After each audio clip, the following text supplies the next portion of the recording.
तो आज के इस वीडियो में हम लोग क्लास 10 के एक्सरसाइज 8.1 के पहले क्वेश्चन को देखेंगे। त्रिकोणमिति का ये सवाल है और ये हर साल पूछे जाने वाला VVI सवाल है। सवाल VVI क्यों है? क्योंकि इसमें एंगल चेंज करके देता है। जैसे यहाँ पे A दिया है और यहाँ पे C दिया है।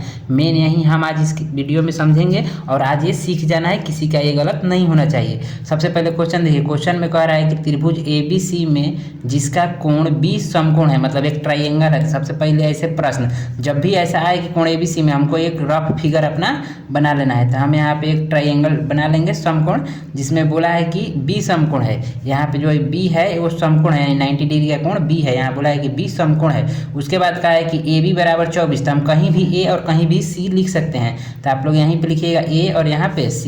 यहाँ पे A हो जाएगा और यहाँ पे C, तो AB हो गया, जिसमें AB का मान दिया है 24। तो यहाँ पे हम 24 लिख देंगे, सेंटीमीटर यहाँ पे लिखा है। उसके बाद यहाँ पे बोला है कि BC बराबर 7 सेंटीमीटर। तो BC की लंबाई हो जाएगी 7। यहाँ पे 24 और 7 हो गया। हमको निकालना है ये कर्ण। कर्ण निकलेगा तभी ये सब निकल जाएगा। अभी इस सवाल पे ध्यान ही नहीं देना है, सबसे पहले हमको कर्ण निकालना है। तो कर्ण यहाँ पे AC है, तो हम जानते हैं, यहाँ पे लिखेंगे कि पाइथागोरस प्रमेय से, पाइथागोरस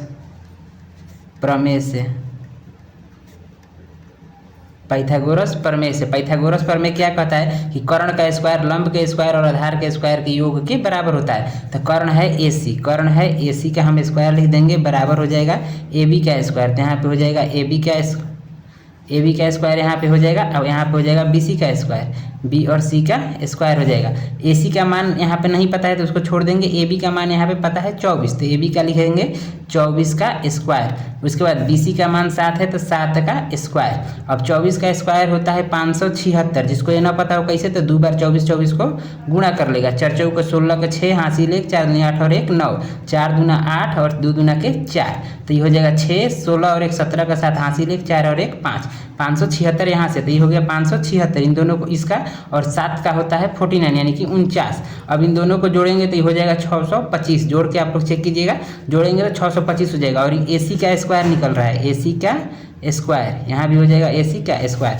अब यहाँ पे हम केवल लिखेंगे AC और स्क्वायर इधर आएगा तो बन जाएगा रूट में 625। स्क्वायर इधर आएगा बराबर के, तो हो जाता है रूट में। अब रूट 625 का मान होता है 25 और सेंटीमीटर चल रहा है, तो सेंटीमीटर हम यहाँ पे लिख देंगे। यानी AC यानी इस कर्ण का मान हमको मिल गया 25।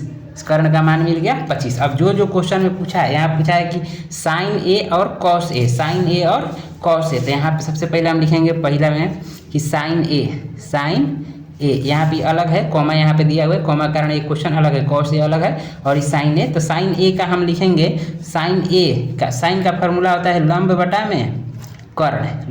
में कर्ण।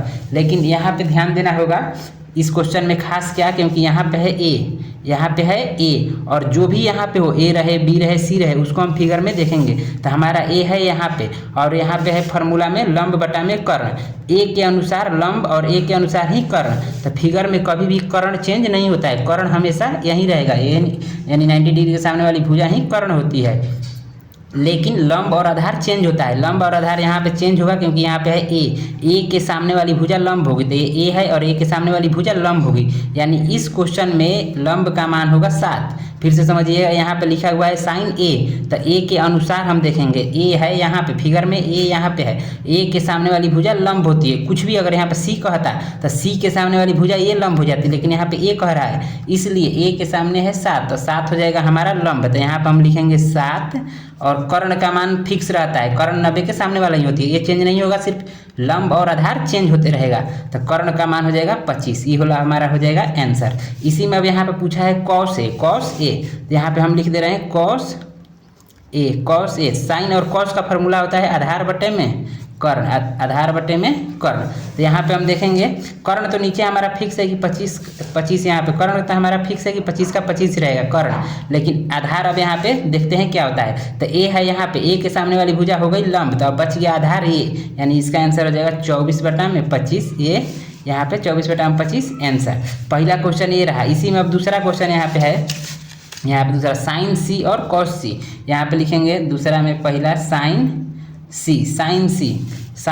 तो साइन का फॉर्मूला सेम यही रहेगा, लंब बटे में कर्ण ही, लंब बटे में यहाँ हो जाएगा लंब बटा में कर्ण, फार्मूला सेम रहेगा। लेकिन अब सी के अनुसार देखेंगे, सी के सामने वाली भुजा लंब, जो ए कह रहा था तो ए के सामने वाली भुजा लंब यानी 7 हो रही थी यहाँ पे लंब, लेकिन अब कह रहा है साइन सी, यहाँ पे सी बोला है, सी के लिए इसके सामने वाली भुजा हो जाएगी लंब, यानी लंब का मान हो जाएगा 24, लंब का मान हो जाएगा 24।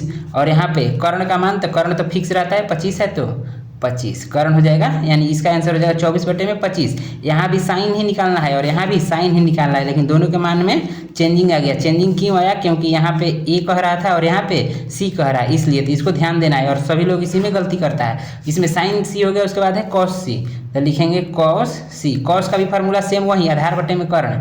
कोई भी ए कहे, बी कहे, सी कहे, डी कहे, कुछ भी कहे, फार्मूला सेम रहेगा, आधार बटे में कर्ण ही रहेगा। लेकिन अब देखना पड़ेगा कि सी के सामने क्या है, तो सी के सामने वाली भुजा लंब होती है ए, तो इसको हम नहीं लेना है, फार्मूला में आधार है, तो लंब हो गया ए और आधार हो जाएगा 7, तो यहाँ पे लिखेंगे 7 बटे में 25। कर्ण तो फिक्स है, कर्ण हमेशा फिक्स रहता है, ये हो जाएगा आंसर। तो ये था पहला क्वेश्चन का सॉल्यूशन। आप लोग स्क्रीनशॉट अच्छे से इसको ले लीजिएगा और सब लोग अच्छे से समझ लीजिएगा।